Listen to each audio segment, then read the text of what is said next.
Hello दोस्तों, welcome to IQ ज्ञान। तो आज हम 11 मई है, इसका आज हम हिंदू न्यूज़पेपर आज का देखेंगे हम एडिटोरियल्स, और जो जो इम्पोर्टेंट न्यूज़ है उस सबको हम कवर करेंगे। जो इम्पोर्टेंट न्यूज़ नहीं है आपका, जो पॉलिटिकल न्यूज़ है उसको हम इसमें कवर नहीं करेंगे, क्योंकि आपका एग्जाम के लिए हम ये कवर कर रहे हैं हिंदू न्यूज़पेपर। तो जो इम्पोर्टेंट न्यूज़ उसी को हमने रखा है इसमें, और उसके रिलेटेड जो भी आइटम्स है, मैप्स, लोकेशन है, उस सबको हमने रखा है। एडिटोरियल्स जो है उससे रिलेटेड जो भी है उन सब का हमने एनालिसिस हम इसमें करेंगे पूरे वीडियो में। तो आधे से 1 घंटे का ये वीडियो होगा, इसको आप जरूर लास्ट तक देखें ताकि आपको पूरा न्यूज़पेपर जो है समझ में आ जाए और अब उसका नोट्स बना सके अपने हिसाब से। और इसको चैनल को आपने सब्सक्राइब नहीं किया, जरूर सब्सक्राइब कर ले, और सब्सक्राइब करके आप बेल नोटिफिकेशन दबाएं ताकि आपको आने वाली वीडियोस की नोटिफिकेशन मिल जाए। हमारे इकोनॉमिक्स का लेक्चर है जो बैंकिंग को लेकर के जो बहुत बार पूछा जाता है अलग अलग एग्जाम्स में, उसको आप देख सकते हैं। RBI पर है। उसके अलावा जुडिशियल सिस्टम, कॉलेजियम सिस्टम जो है उसको समझने में लोगों को परेशानी होती है, तो उसके ऊपर हमारा डिटेल वीडियो है। उसको आप जाकर प्लेलिस्ट सेक्शन में जाकर के आप अलग अलग वीडियोस को जरूर देखें ताकि आपका प्रिपरेशन जो है और आसानी से हो सके। तो फ्रेंड्स, स्टार्ट करते हैं आज का। तो पहला जो आपका न्यूज़ है, bodies of suspected covid victims found floating in Ganga. तो ये कल देखा गया था कि जो बिहार में जो आपका बॉर्डर विलेज है, चौसा विलेज, बक्सर डिस्ट्रिक्ट में, उसमें देखा गया बहुत सारे बॉडीज जो है सस्पेक्टेड कोविड विक्टिम, अभी तक उनका जांच नहीं हुआ कि वो कोविड विक्टिम्स थे कि नहीं थे। उनकी बॉडी जो है तैरती हुई पाई गई है गंगा नदी पर। ये आप मैप देख रहे हैं, ये बेसिकली पिक्चर देख रहे हैं आप। तो ये जो है बिहार में है, जो कि उत्तर प्रदेश से सटा हुआ आपका जिला है। ये उत्तर प्रदेश का बॉर्डर डिस्ट्रिक्ट है। चौसा जो है ये बक्सर जिले के अंदर पड़ता है बिहार में। तो यहाँ पे अभी तक इनकी जांच नहीं हुई है, बेसिकली गवर्नमेंट देख रही है कि ना, क्योंकि ऑलरेडी ये 5-7 दिन से देखा जा रहा है कि 5-7 दिन से ये पानी में, क्योंकि काफी फूल चुकी है बॉडी, और इसकी जांच कर पाना शायद अभी मुश्किल होगा। तो इसको अभी देखा जाए कि ये क्या कोविड पेशेंट थे जिनका कि वो जलाया नहीं गया उस चीज बॉडी को, और नदी में ऐसे ही बहा दिया गया, क्या कारण था, तो ये अभी जांच का विषय है। जो आपके एग्जाम के लिए है बेसिकली इसमें कि ये गंगा का आप जो है मैप काफी ध्यान में रखें। गंगा नदी कैसे किधर से गुजरती है, किस किस राज्यों से गुजरती है, और साथ ही साथ इसमें कौन कौन सी ट्रिब्यूटरीज है, क्या क्या है, तो उतना डिटेल में हम यहाँ डिस्कस नहीं करेंगे। बेसिकली आप ये मैप देख रहे हैं गंगा नदी का, ये आपका जो निकलती है हरिद्वार से, गंगोत्री से, उसके बाद ये जाकर के बे ऑफ बंगाल में मिलती है। तो यहाँ आप देख रहे हैं पटना है, ये वाराणसी है। तो ये बेसिकली बॉर्डर है यहाँ पर आपका उत्तर प्रदेश और बिहार का। तो यहाँ से ये गुजरती है बेसिकली, वाराणसी से होते हुए फिर पटना तरफ जाती है। बीच में यहाँ पे बक्सर आता है, और यहाँ पर आपका जो यहाँ कहा जा रहा है वाराणसी से हो सकती है बॉडी ये आई हुई, गोरखपुर वाराणसी। बाकी यहाँ ट्रिब्यूटरी आप देख रहे हैं, यमुना नदी एक बड़ी ट्रिब्यूटरी है इसकी, जो मिलती है इसमें जाकर, इलाहाबाद में जाकर मिलती है। यमुना की अपनी अपनी ट्रिब्यूटरीज है, चंबल है, बेतवा है। गंगा नदी में डायरेक्टली भी गोमती नदी, घाघरा नदी, गंडक नदी, कोसी, सोन, ये सब नदी जाके मिलती है। दामोदर हो गया आपका, और ये हुगली रिवर है। तो ये सारी नदियां जो है गंगा में मिलती है, और गंगा नदी जो आखिरी में आकर यहाँ पर आप देख रहे हैं ये बे ऑफ बंगाल में मिलती है। तो ये नदी का जो मैप है, ये इसकी ट्रिब्यूटरी जो है बहुत बार जो एग्जाम में, स्पेशली प्रीलिम्स में, ऑब्जेक्टिव में पूछा जाता है कि कौन कौन इसकी ट्रिब्यूटरी है, किस राज्यों से गुजरती है। तो इसको आप जरूर ध्यान में रखें। अलग नदियां जो इंपॉर्टेंट नदियां, ब्रह्मपुत्रा हो गई आपकी, गंगा नदी, यमुना नदी, साउथ की काफी नदियां हैं, उनको आप ध्यान में रखें, उनका फ्लो कैसा है, किस राज्यों से और कैसे वो गुजरती है।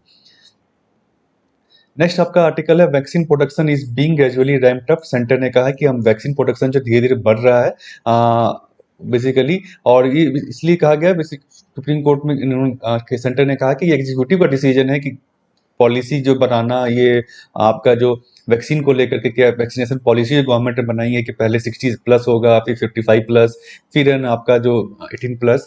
तो ये गवर्नमेंट की पॉलिसी है, गवर्नमेंट ने कुछ साइंटिफिक रीजंस लेकर डिसाइड किया, तो इसको गवर्नमेंट एक्सिक्यूटिव के डोमेन में रहने दे, कोर्ट को इंटरफेरेंस में नहीं करना चाहिए। बेसिकली सेंटर ने अपना एफिडेविट फाइल की है, जो अभी कोर्ट जो है सो मोटो काफी केसेस उन्होंने लिया है। वैक्सीनेशन पॉलिसी को भी चैलेंज किया गया था। तो कोर्ट ने कहा कि सीरम इंस्टीट्यूट, दो हमारे यहाँ जो मेजर प्रोडक्शन हाउसेज है, सीरम इंस्टीट्यूट और भारत बायोटेक, दोनों ही अपना प्रोडक्शन कैपेसिटी इंक्रीज कर रही है, और जुलाई महीने तक इनका प्रोडक्शन कैपेसिटी काफी इंक्रीज हो जाएगा, ये सेंटर का कहना है बेसिकली। तो ये वैक्सीन को लेकर के था। क्या पॉलिसी है, वैक्सीनेशन पॉलिसी, जो आपने काफी बार न्यूज में देखा होगा, तो इससे पूछा जा सकता है वैक्सीनेशन पॉलिसी गवर्नमेंट की क्या है। इसको हमने ऑलरेडी भी बहुत काफी डिस्कस किया है, और इस पर क्रिटिसिज्म क्या हुआ है, इसको भी आपको लिखना होगा कि क्या क्या इसमें लूपहोल्स है और क्या क्या करेक्शन किया जा सकता है। नेक्स्ट आपका जो आर्टिकल है, 1 lakh ton of grain given under Pradhan Mantri Gramin गरीब कल्याण आवास अन्न योजना। तो ये जो है बेसिकली लास्ट ईयर ही ये स्कीम आई थी आपका कोविड के समय में, जब लॉकडाउन हुआ था, नेशनल लॉकडाउन। तो इस बार फिर से इस स्कीम को इन्वोक किया, स्टार्ट किया गवर्नमेंट ने।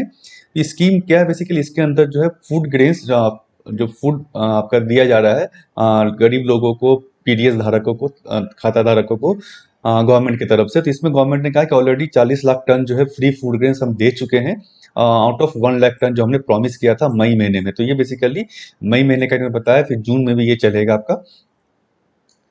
और कुछ स्टेट्स में जहाँ पे स्टार्ट हो चुका है वो उन्होंने बताया था, और कुछ स्टेट, बाकी स्टेट्स में स्टार्ट होने वाला है। तो ये बेसिकली, इसको हमने पहले भी कवर किया था। ये अन्न योजना क्या है, ये पार्ट है प्रधानमंत्री गरीब कल्याण पैकेज का, जो लास्ट ईयर गवर्नमेंट ने कोविड पेंडेमिक से लड़ने के लिए जारी किया था। इसमें अलग अलग स्कीम्स है, जैसे कि कुछ लोन्स स्कीम्स है, कुछ क्रेडिट डिसबर्समेंट का स्कीम था, इसमें सेल्फ हेल्प ग्रुप के लिए स्कीम था आपका। तो ये एक कभी कंप्लीट पैकेज था, जिसका एक पार्ट जो है ये अन्न योजना है। अन्न यहाँ पे आप देख सकते हैं, अन्न मतलब फूड ग्रेन देना। ये पिछले बेसिकली 3 महीने के लिए अनाउंस किया गया था पिछले बार, अप्रैल मई जून के लिए 80 करोड़ राशन धारकों को फ्री में फूड ग्रेन देने के लिए गवर्नमेंट ने अनाउंस किया था इसको, कि हर लोग को जो कि नेशनल फूड सिक्योरिटी यानी पीडीएस स्कीम से कवर्ड है, उनको 5 kg का एडिशनल अनाज दिया जाएगा, व्हीट और राइस फ्री में, और addition to 5 kg subsidised food grain जो ऑलरेडी उनको मिल रहा है पीडीएस के अंतर्गत। इसके अलावा 5 ग्रेन दिया जाएगा। उसके अलावा जो है depending on regional preferences, protein diet जो होता है 1 kg ऑफ पल्सेस, उनको फ्री दिया जाएगा। तो इस बार भी स्कीम गवर्नमेंट ने लेके आई है, क्योंकि जो स्टेट वाइड लॉकडाउन चल रहा है, इकोनॉमी उतनी अच्छी नहीं परफॉर्म कर रही है, लॉकडाउन है, तो माइग्रेंट्स वर्कर या जो गरीब लोग हैं, उनको उनके रोजगार छिन चुका है। तो इसके लिए गवर्नमेंट ने फिर से इस स्कीम को अभी स्टार्ट किया है मई महीने में। नेक्स्ट आपका आर्टिकल है, SC to take up Central Vista please work please today. तो ये पहले पिटिशन जो है सेंट्रल विस्टा का, आपने बहुत बार न्यूज में सुना होगा। तो सेंट्रल विस्टा को लेकर पहले जो है आपका सुप्रीम कोर्ट में दायर किया गया था याचिका, कि इसको रोकने के लिए कंस्ट्रक्शन जो काम चल रहा है अभी। उसके बाद क्योंकि दिल्ली हाई कोर्ट में ऑलरेडी ये पेंडिंग था पिटिशन, तो इसको लेकर सुप्रीम कोर्ट ने कहा कि पहले आप दिल्ली हाई कोर्ट जाइए, और वहां पर आप इसको जल्द से जल्द सुनवाई करने की कोशिश कीजिए। तो इसी को लेकर के दिल्ली हाई कोर्ट आज शायद इसको हियर पिटिशन इसका सुनेगा, कि भाई ये जो काम चल रहा है कंस्ट्रक्शन का, इसको रोका जाए कि नहीं रोका जाए। इसमें बेसिकली कहा जा रहा है कि वर्कर्स जो हैं उसको बसों से लाया जा रहा है, अलग अलग जगहों से, करोल बाग, कीर्ति नगर, सारेल खान से। तो ये बेसिकली इससे फैलने के चांसेस होते हैं। इसको लेकर के गवर्नमेंट, ये जो याचिका करता है, उन्होंने अपना पिटिशन दायर किया है कि इसको रोका जाए। तो सेंट्रल विस्टा प्रोजेक्ट क्या है, ये आपने शायद जानते भी होंगे आप, तो इसको मैं फिर से यहाँ रिवाइज करा देता हूँ। पहले भी हमने कवर किया है, काफी इंपॉर्टेंट है न्यूज में अगर हम देखा जाए तो प्रीलिम्स और मेंस दोनों में आप इसको, आपके इससे रिलेटेड सवाल आ सकते हैं। तो प्रोजेक्ट के अंदर पार्ट क्या क्या है, बेसिकली एक ट्रायंगुलर पार्लियामेंट नई बिल्डिंग बनाई जाएगी, जो अभी ऑलरेडी है, उसके नेक्स्ट में एक कॉमन सेंट्रल सेक्रेटेरिएट होगा। सेक्रेटेरिएट मतलब कि जो अलग अलग मिनिस्ट्रीज के हाउसेज होते हैं, ऑफिसेज होते हैं, उसका एक कॉमन सेक्रेटेरिएट बनाया जाएगा। सारे मिनिस्ट्रीज जो है दिल्ली में, उनका एक कॉमन सेक्रेटेरिएट ऑफिस होगा। प्राइम मिनिस्टर और वाइस प्रेसिडेंट का एक नया ऑफिस होगा, नया घर सॉरी, और नया पीएमओ बनाने का इसमें प्रोपोजल है। इसके अलावा जो राजपथ है, जिसमें आप परेड देखते हैं, जो बेसिकली 3 किलोमीटर का लॉन्ग राजपथ जो है राष्ट्रपति भवन से इंडिया गेट तक, परेड के जस्ट बाद जो रहता है आपका, तो वहां पे उसको रिवैम्प करने का है। और जो अभी जो नॉर्थ साउथ ब्लॉक्स जो हैं, जहाँ पे मिनिस्ट्रीज रहती हैं, पीएमओ है या कुछ इंपॉर्टेंट मिनिस्ट्री है, ministry of external affairs, ministry of home affairs, तो इनको रिपर्पज, इनको एक म्यूजियम की तरह बनाया जाएगा बाद में। आर्गुमेंट गवर्नमेंट का क्या है कि सेंट्रल विस्टा प्रोजेक्ट क्यों जरूरी है, गवर्नमेंट का क्या कहना है। तो ये पार्लियामेंट बिल्डिंग जो अभी है, उसका फैसिलिटी और इंफ्रास्ट्रक्चर अभी इनएडिक्वेट है। जो करंट डिमांड है, मतलब कि जितने एमपीज हैं, इलेक्शन जो है एमपी जितने हैं, और एमपी जो अभी बढ़ाए जाएंगे मान लीजिए, तो उसको लेकर के उनके बैठने के लिए, या अलग चैम्बर्स जो है, पार्लियामेंट्री कमिटीज को जो अलग अलग चैम्बर्स चाहिए होता है मीटिंग करने के लिए, उतना फैसिलिटी अभी पार्लियामेंट बिल्डिंग में, अभी जो पार्लियामेंट की बिल्डिंग उसको वो नहीं प्रदान कर सकती है, इसीलिए नई बड़ी बिल्डिंग्स की जरूरत है। इसके अलावा सेंट्रल गवर्नमेंट के जो ऑफिसेज हैं, अलग अलग मिनिस्ट्रीज हैं, वो अलग अलग जो लोकेशंस पे उनका ऑफिसेज है दिल्ली में अगर हम कहें तो कुछ है ना, मान लीजिए आपका सेंट्रल लुटियंस में है, कुछ बाहर में है, कुछ दूर में है। इससे क्या हो रहा है कि इंटर डिपार्टमेंटल कोऑर्डिनेशन में इफेक्ट होता है। अगर कुछ फाइल है, मान लीजिए कुछ दो मिनिस्ट्री से उसको अप्रूवल चाहिए होता है, तो उसको काफी टाइम लगता है मूवमेंट में, अननेसेसरी ट्रेवल होता है, जिससे कि कंजेशन और पॉल्यूशन की चिंता भी होती है। तो इसीलिए एक सेंट्रल सेक्रेटेरिएट होगा, जिसमें सारे जो मिनिस्ट्रीज ऑफिसेज होंगे, मिनिस्टर्स होंगे, सारे ब्यूरोक्रेट्स वहां पे बैठेंगे। इससे आसानी से मूवमेंट हो पाएगा फाइल का।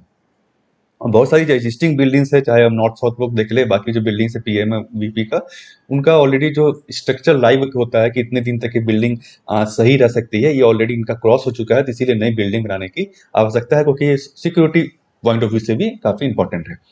ये गवर्नमेंट का कहना है, ये सेंट्रल विस्टा का एक मॉडल है, हमने टाइम्स ऑफ इंडिया के इमेज से लिया है।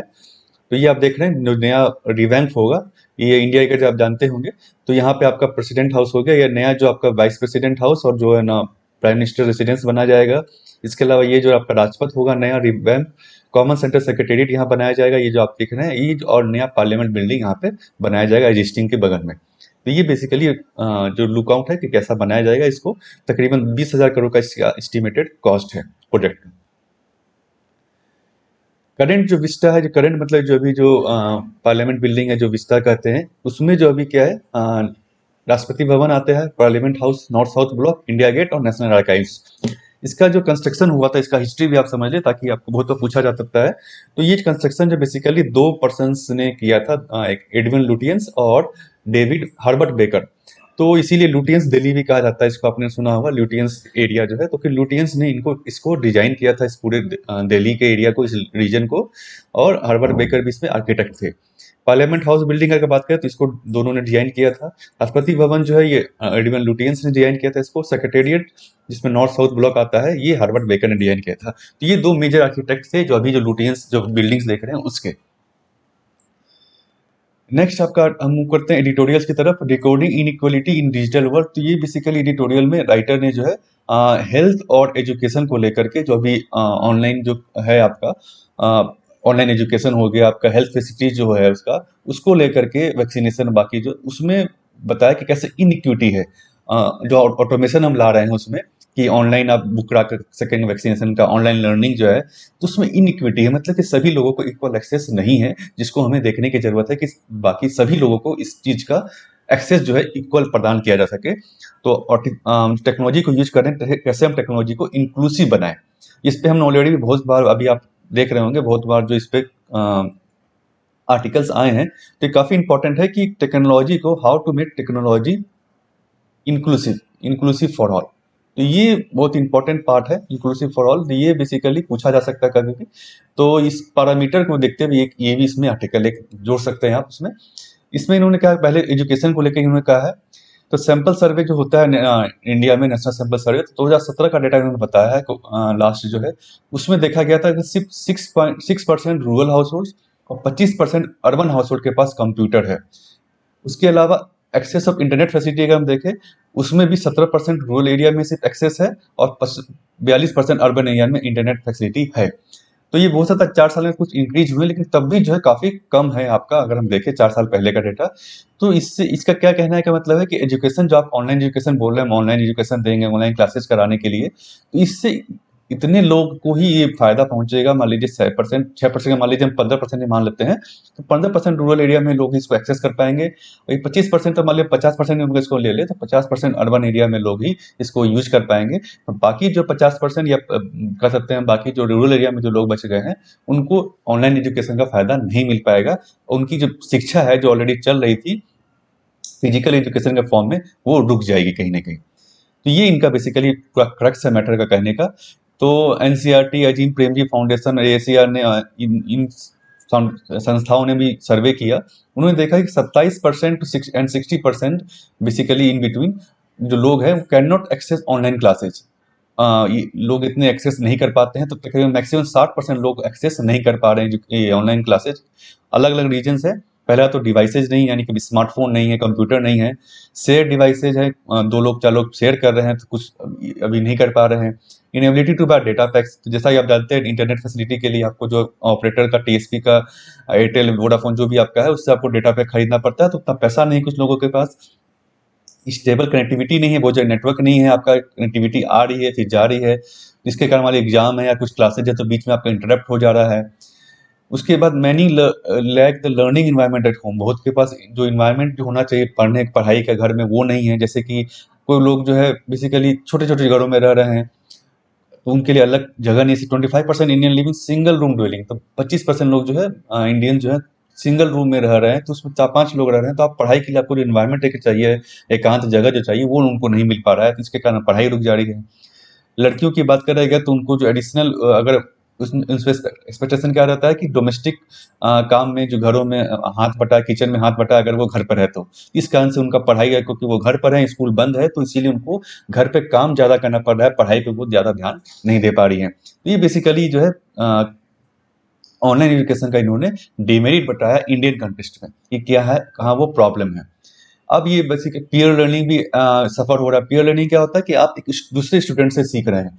स्कूल में अगर आप जाते हैं, कॉलेज में अगर आप जाते हैं, तो आप क्या है, तो दूसरे स्टूडेंट से भी उसके बोलने का तरीका, रहने का तरीका, तो उससे जो मान लीजिए कोई दूसरे बैकग्राउंड से आया है या गरीब बैकग्राउंड से आया है या हिंदी मीडियम से यहाँ पे एग्जाम्पल दिया गया है, अगर कोई हिंदी मीडियम से इंग्लिश मीडियम कॉलेज में जाता है तो उसको जो है आसपास के दोस्तों से भी, अपने क्लासमेट से भी सीखने का सीखता है काफी कुछ, उनके बोलने का तरीका देख करके। तो वो चीज अभी जो ऑनलाइन एजुकेशन के इसमें नहीं हो पा रही, क्योंकि आप जो है one two one interaction basically आप टीचर से कर रहे हैं, लोगों से जो इंटरेक्शन है, स्टूडेंट से आपका इंटरेक्शन नहीं हो पा रहा है। तो ये आप लिख सकते हैं एजुकेशन के केस में। अब आया हेल्थ केयर। हेल्थ केयर उन्होंने कहा कि एक तो पहला सबसे बड़ा चीज जो है कि पब्लिक स्पेंडिंग जो गवर्नमेंट स्पेंड करती है हेल्थ केयर पे अपना जीडीपी का, काफी कम है, 1% बेरली एक्सपेंडिचर है। इसके कारण जो आउट ऑफ पॉकेट एक्सपेंडिचर होता है, यानी कि जो लोग जो हैं उनका जो एक्सपेंडिचर होता है हेल्थ को लेकर के, मान लिया आपको कोई बीमारी होगी, इलाज कराने गए, आपका एक्सपेंडिचर जो हुआ, तो उन्होंने एवरेज अगर देखा जाए इंडिया में तो 60% से ज्यादा था 2018 में। तो ये काफी ज्यादा, मतलब कि आपका जो खर्च है बेसिकली वो 60% आप हेल्थ में आपका खर्च हो रहा है। यूनाइटेड स्टेट्स का अगर हम देखें तो सिर्फ 10% ही है ये। तो ये जो है इनको हमें देखने की जरूरत, वहाँ पे भी हाईली प्राइवेटाइज है। यूनाइटेड स्टेट्स का हम जानते हैं कि प्राइवेटाइज है काफी हेल्थ केयर, तब भी वहाँ पे जो काफी सब्सिडाइज रेट है या फिर आप कह सकते हैं बेनिफिट्स हैं, तो यहाँ पे उसको हमें लाने की जरूरत है, ताकि लोगों का जो इसके कारण क्या होता है, बहुत बार जो होता है कि लोग खर्चे में चले जाते हैं, मतलब कोई गंभीर बीमारी अगर हो जाती है, तो उस केस में जो खर्चा है काफी ज्यादा हो जाता है, तो लोगों को कर्ज लेकर के उसको बीमार इलाज कराना पड़ता है, जिसके कारण वो कर्ज में चले जाते हैं, गरीबी रेखा में चले जाते हैं। तो एक तो ये है नॉर्मल। इसके अलावा बेसिकली अभी जो गवर्नमेंट क्या कर रही है कि जो शॉर्टेजेज हैं इस ड्रग्स का, हॉस्पिटल बेड्स का, उसको लेकर गवर्नमेंट ने कहा कि सॉल्यूशन के तौर पर हम ऐप बनाएंगे। ऐप क्या है, टेक्नोलॉजी एक तरह से है, स्मार्टफोन से थ्रू आप यूज कर सकते हैं। तो एक तो यहाँ हमने देख लिया जब रूरल एरिया में इंटरनेट ही नहीं है, स्मार्टफोन्स नहीं है, तो वो इस ऐप का कैसे यूज कर पाएंगे। पहला तो ये हो गया आपका इनक्वलिटी, ब्लैक मार्केटिंग है, ये तो हम सब देखे रहे हैं। Digital solution create additional bureaucracy for all sick patient. तो डिजिटल सॉल्यूशन जो हम दे रहे हैं ऐप के थ्रू, ये एडिशनल ब्यूरोक्रेटिक लेवल आप क्रिएट कर रहे हैं। पेपर वर्क तो करना ही पड़ रहा है उनको, उसके अलावा जो उसको डिजिटल प्लेटफॉर्म से भी उनको नेविगेट करना पड़ रहा है बहुत बार, कि भाई कैसे, बहुत लोग टेक सेवी नहीं होते हैं, उनको पता नहीं कैसे ऐप को हम चलाएं, किस ऐप को डाउनलोड करें, बहुत बार गलत ऐप को डाउनलोड कर लेते हैं, उसमें जो कैसे करना है हमें वो उनको पता नहीं होता है। तो ये एक इशू है, डिजिटल लिटरेसी जो इसको कह सकते हैं, वो एक इशू है आपका। यहाँ पे आप लिख सकते हैं इसको डिजिटल लिटरेसी। और इंटरनेट एक्सेस तो आप देख ही लिया आपने, और डिवाइस एक्सेस हो गया। Platforms and app based solution can exclude poor entirely. Poors already obvious सी बात आपने यहाँ देखा कि जो एक तो उनको आता नहीं है, टेक से भी नहीं है, उसके अलावा जो ये आपका देखा कि इंटरनेट फैसिलिटी नहीं है, मोबाइल नहीं है, तो वो पुअर को आप एक्सक्लूड कर रहे हैं, इस कारण से सॉल्यूशन उनको नहीं मिल पा रहा है। अब आते हैं वैक्सीन का भी, उन्होंने बस से बात की, वैक्सीनेशन का हम इसे जान रहे हैं कि 18 से 44 साल के लिए क्या है अभी, कि आपको जो है ऑनलाइन रजिस्ट्रेशन ही कराना पड़ेगा कोविन ऐप के थ्रू। तो बहुत लोग, मतलब बहुत लोगों के पास स्मार्टफोन नहीं है, कंप्यूटर्स नहीं है, इंटरनेट नहीं है, तो वो कैसे रजिस्टर कराएंगे और कैसे वो स्लॉट ले पाएंगे, कैसे वो वैक्सीनेशन करा पाएंगे। तो ये एक इशू है जिसको, इसके अलावा जो वेब पेज है वो सिर्फ इंग्लिश में है, रीजनल लैंग्वेज में नहीं है, तो जो इनको इंग्लिश नहीं आती है या रीजनल लैंग्वेज आता है, तो वो कैसे इसको एक्सेस कर पाएंगे। तो ये एक इशू है। तो लैंग्वेज का एक इशू है, इंटरनेट का इशू है, डिवाइसेस का इशू है। इसके लिए इन्होंने बात की डिजिटल हेल्थ आईडी का, जो गवर्नमेंट अभी कर रही है कि डिजिटल हेल्थ आईडी हम बनाएंगे वैक्सीनेशन का यूज करके। ये मतलब एक कंसर्न है, ये जरूरी नहीं कि गवर्नमेंट इस पे कर रही है, ऐसा कुछ रूल नहीं निकाला गया है। इसको लेकर इन्होंने कहा कि अगर एक सिंगल डेटाबेस बनता है, सेंट्रलाइज डेटाबेस, उससे क्या नुकसान क्या है कि जो है प्राइवेट हेल्थ केयर या प्राइवेट इंश्योरेंस कंपनी है उसको एक्सेस कर पाएंगी। अगर एक्सेस मिलता है उनको, तो उससे जो है क्या होगा, वो एक्सप्लॉइट करेगी लोगों को। मान लीजिए आपके पास कोई प्रीवियस डिजीज है कुछ, तो प्राइवेट हेल्थ इंश्योरेंस होता है तो आपको जो है इंश्योरेंस पॉलिसी ना दे या आपसे हायर प्रीमियम चार्ज करे। और जो हॉस्पिटल्स है कंसेंट, वो आपका अलग कंसेंट लेंगे, हो सकता है आपका इलाज ना करे प्रीवियस हिस्ट्री देखते हुए। तो ये सब बेसिकली कंसर्न है, क्योंकि इंडिया में डेटा प्राइवेसी लॉ नहीं है। तो जो डेटा आप कलेक्ट कर रहे हैं बेसिकली लोगों का, हो सकता है वो पब्लिक डोमेन में चला जाए, सॉरी आउटसोर्स हो जाए, तो उससे जो है लोगों को दिक्कतें आ सकती है आगे के समय में। तो ये इन्होंने कहा कि हेल्थ एक्सपेंडिचर में बढ़ाने की जरूरत है, बेसिकली मेडिकल स्टाफ्स जो भी है उसको हमें और अच्छे करने की जरूरत है। तो ये आप डिजिटल टेक्नोलॉजी को लेकर के आप इसमें लिख सकते हैं। नेक्स्ट आपका एडिटोरियल जो है for the victors the vanquished and the also ranks, ये बेसिकली पॉलिटिकल न्यूज है, इसको आप छोड़ सकते हैं। ये इलेक्शन जो हुआ उसमें जो किस पार्टी का क्या परफॉर्मेंस रहा, बीजेपी का परफॉर्मेंस कैसा रहा, क्यों ऐसा रहा, उसको लेकर के उन्होंने बताया है, तो ये कुछ खास इतना इंपॉर्टेंट नहीं है। नेक्स्ट आपका एडिटोरियल है वैक्सीन स्कर्मिसेस, तो ये बेसिकली वैक्सीन को लेकर के ही है कि ना जो आईपी जो पॉलिसी है इंटेलेक्चुअल प्रॉपर्टी का लेकर के, तो ये हमने कल भी कवर किया था कि जो यूएसए गवर्नमेंट ने कहा है कि हम सपोर्ट करते हैं कि जो आईपीआर जो इंटेलेक्चुअल प्रॉपर्टी राइट्स जो है वो वेवर किया जाए ट्रिप्स के अंदर में, ट्रिप्स एग्रीमेंट जो है डब्ल्यूटीओ में, वो जो क्या करता है वो प्रोटेक्शन देता है आईपी को लेकर के, प्रोटेक्शन देता है आईपी को लेकर, मतलब आपने कुछ कुछ पेटेंट लेके आए हैं तो उसको जो है वो कंपनी वाली पेटेंट लाई है, जैसे मेडिकल वैक्सीन का हम बात कर ले तो कंपनियां ने कोई रिसर्च किया तो उनका पेटेंट है, मतलब कि वही उस मेडिसिन को प्रोड्यूस कर सकते हैं, मैन्युफैक्चर कर सकते हैं और बेच सकते हैं अपने हिसाब से।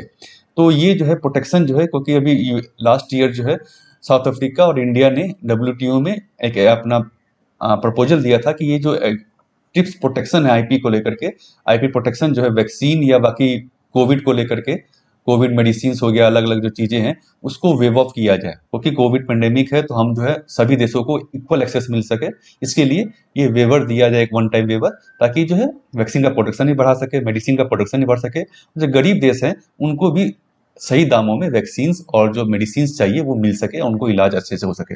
ये मोटा मोटी बात है। तो यूएसए ने इसको सपोर्ट किया था अभी कल, लेकिन अभी वो पूरी तरह से उसमें आया नहीं है। इसमें ऑलरेडी जो है इसमें कन्फ्रंटेशन हो रहा है, जर्मनी ने इसको है ना नकारा है, जर्मनी इसको मानने को तैयार नहीं, बेसिकली फ्रेंच प्रेसिडेंट ने भी इसको बेसिकली एक्सेप्ट नहीं किया प्रपोजल को। तो merits to the argument that IP waiver even if become reality may not entirely resolve the vaccine deficit issues। तो यहाँ पर राइटर ने कहा कि अगर IP waiver मिलता भी है वैक्सीन को लेकर के, तब भी हो सकता है वैक्सीन डेफिसिट जो इशू है कि कुछ देशों में वैक्सीन अच्छी खासी अवेलेबल है, बहुत सारे देशों में वैक्सीन अवेलेबिलिटी नहीं है, वहाँ पे वैक्सीनेशन नहीं हो पा रहा है, स्पेशली गरीब देशों में, तब भी इसके बाद भी जो है वैक्सीन डेफिसिट इशू हो सकता है खत्म ना हो। क्यों, क्या क्या कारण है और क्या क्या चाहिए हमें करने की। पहला तो वेवर के साथ साथ जरूरी है कि टेक ट्रांसफर भी हो, अगर होता है तो तभी फायदा है। टेक ट्रांसफर मतलब that provide generic pharmaceutical manufacturers with requisite trained personnel, raw materials and hi tech equipment and production know how. तो टेक ट्रांसफर मतलब होगा क्या, आपको जो है जो जेनरिक मैन्युफैक्चर मतलब छोटी मोटी कंपनियां मेडिसिन बनाने की, जैसे इंडिया में जो जेनरिक मैन्युफैक्चर कंपनी है उनको ट्रेन पर्सनल मिले जो कि वैक्सीन को बना पाए, रॉ मटेरियल जो चाहिए वैक्सीन बनाने के लिए जो कंपोनेंट्स चाहिए वो मिल सके, हाईटेक इक्विपमेंट मिल सके और प्रोडक्शन जो है टेक्नोलॉजी मिल सके, तभी ये फायदा है। तो पहला तो आईपी वेवर के साथ क्या क्या चाहिए, तो ये भी चाहिए। दूसरा, how any vaccine then produced by the generic manufacturer would pass the test of safety, immunogenicity and production efficiency, productive efficacy। इसको कैसे टेस्ट किया जाएगा कि ये सही है कि नहीं, जो आपने बनाया प्रोडक्शन जो है बना रहे हैं जेनेरिक मैन्युफैक्चर, वो सही तरीका है कि नहीं है। तीसरा, impact on global supply chains for vaccine production should be examined so that major disruptions might be avoided। तो अगर डिस्ट्रप्शन ग्लोबल सप्लाई चेन जो है उसको हमें दुरुस्त करने की जरूरत है। तीसरा और लास्ट जो पॉइंट है, alternative options to urgently address vaccine shortfall should be considered. तो जो वैक्सीन शॉर्टफॉल्स है तो उसको अर्जेंटली हमें देखने की जरूरत है। ये तो मान लीजिए टेक्निकल नो हाउ होगा, फिर प्रोडक्शन स्टार्ट होगा, तो करते करते आपका 6 महीने साल भर लग जाएगा। तो इसको हमें अर्जेंट जो वैक्सीन शॉर्टफॉल अभी देखने को मिला, जैसे इंडिया के केस में अगर हम देख ले तो वैक्सीन उतनी नहीं है, तो इसको हमें अर्जेंटली कैसे हम इसको डील कर सके, ये हमें प्रायोरिटी हमारा है। तो ये बेसिकली उन्होंने कहा वैक्सीन के केस में कि क्या क्या और करने की जरूरत है हमें। जैसे कि इसमें बताया गया कि जो बड़े वैसे यूएसए ने कुछ अपना कहा है कि हमारे पास जो एक्स्ट्रा वैक्सीन है उसको हम दूसरे देशों में भेजेंगे, इंक्लूडिंग इंडिया, तो कुछ भेजा भी उन्होंने। तो ये इन्होंने सजेशन दिया है कि भाई इसको जो देशों के पास स्टॉक रखा हुआ है उसको आप दूसरे देशों में भेजें जहाँ पे जरूरत है वैक्सीन का। तो ये आप वैक्सीन पॉलिसी को, ग्लोबल वैक्सीन पॉलिसी को लिख सकते हैं। साथ साथ आईपीआर को हमने कल डील किया था, वो वीडियो आप देख सकते हैं कि क्या क्या और आईपीआर में इश्यूज हैं और इसमें उसके साथ साथ क्या करने की जरूरत है और क्या क्या सजेशन आप लिख सकते हैं इसमें।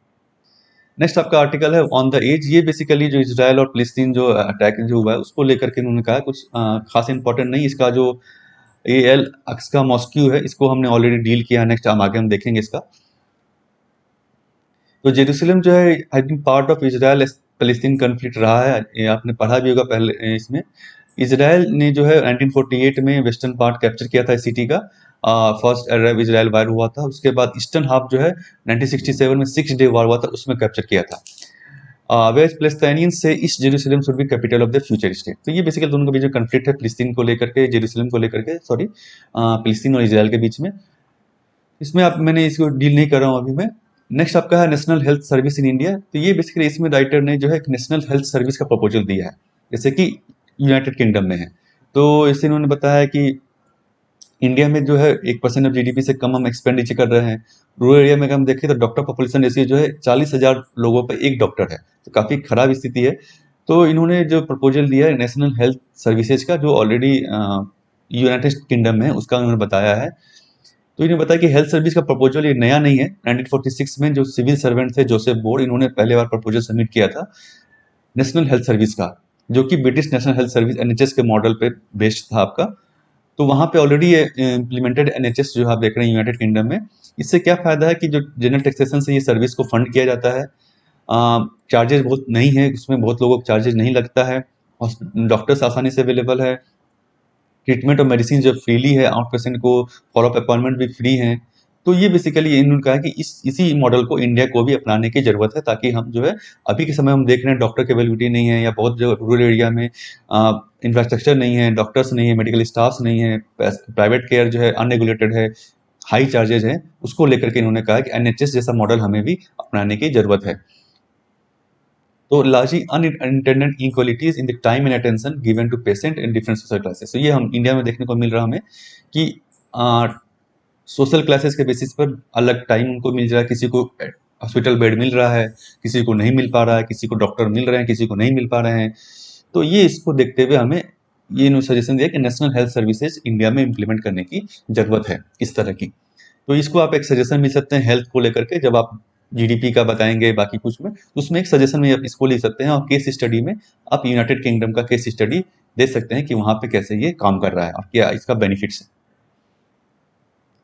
नेक्स्ट आपका इम्पैक्ट ऑफ वैक्सीनेशन। इन्होंने बेसिकली वैक्सीनेशन का इम्पैक्ट देखा है कि वैक्सीनेशन से क्या फ़ायदा हो रहा है। तमिलनाडु का इन्होंने केस स्टडी लिया है। तो तमिलनाडु में इन्होंने देखा है कि जो 60 इन्फेक्शन वैक्सीनेशन तमिलनाडु, बिलो 60 कितना है ना आपका ये डेली कन्फर्म केसेज आ रहे हैं, और अबव 60 में कितने कन्फर्म केसेज। तो ये देखिए इसके बाद जो है जब स्टार्ट हुआ वैक्सीनेशन, 1 मार्च से जो है वैक्सीनेशन स्टार्ट हुआ 60 से प्लस पर्सन के लिए, उसके बाद स्टेडली जो है नंबर ऑफ कन्फर्म केसेज 60 एवं जो लोगों में कम हो रहे हैं, और 60 के कम के जो लोग हैं एज के, उनमें बढ़ रहा है।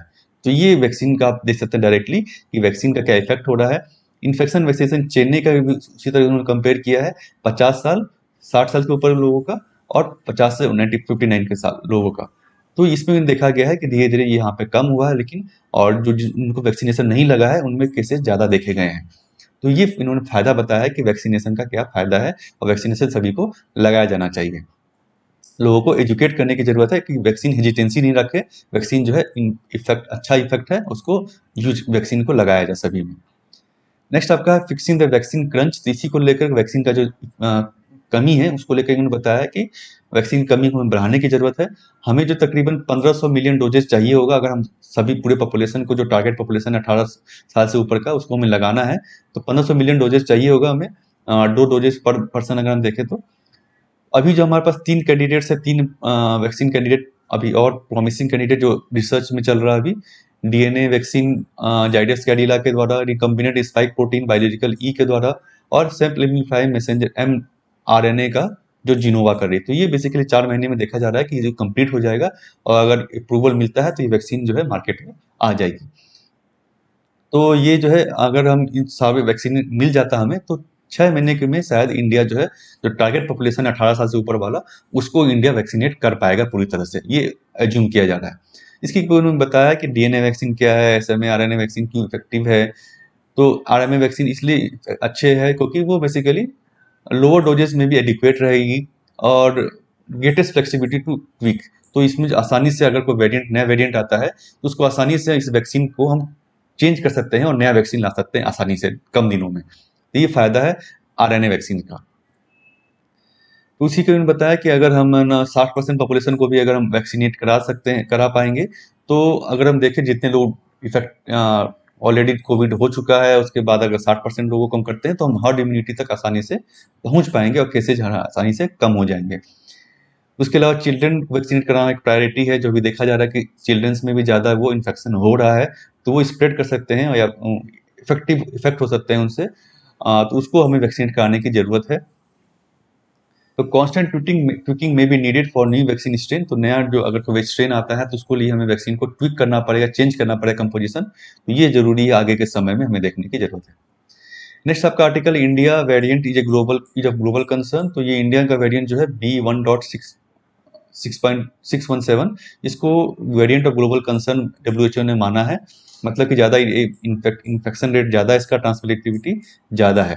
वेरिएंट ऑफ कंसर्न क्या बेसिकली, एक आपने सुना होगा वेरिएंट ऑफ कंसर्न पीओसी, ये बेसिकली होते हैं जो ऐसे वेरिएंट जिनका कि ट्रांसमिशन देखा गया है कि ज़्यादा हो रहा ट्रांसमिशन, या मोर्टेलिटी उसमें ज़्यादा हो रही है, या दोनों, तो उसको वेरिएंट ऑफ कंसर्न की कैटेगरी में डाला गया है।